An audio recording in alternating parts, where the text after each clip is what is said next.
Tjena min älskade naturfamilj. Idag vill jag bara visa att merch har kommit. Det är första merchen bara.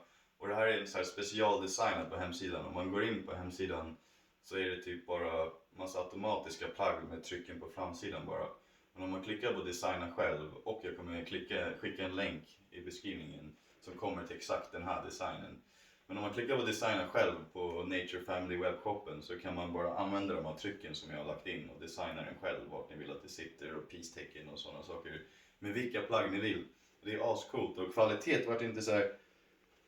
Om ni ser den här så vart det så här lite så här.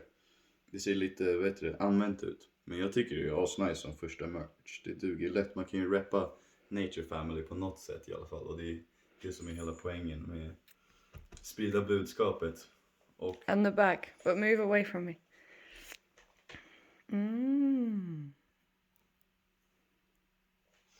Och den här tjocktröjan kommer vara i länken. Vill ni designa själva så är det bara att gå in på vanliga länken som jag kommer ha i beskrivningen.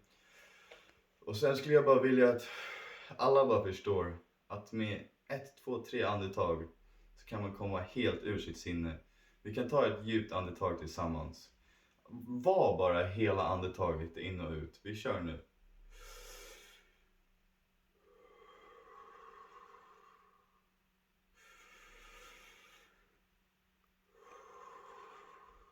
Och lyckas ni göra sådär 1 eller 2 gånger helt utan några tankar och bara vara andetaget.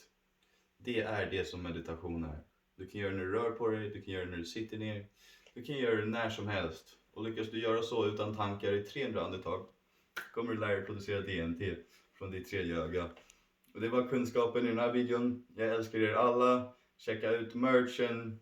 Hjälp att sprida budskapet att göra naturen laglig igen.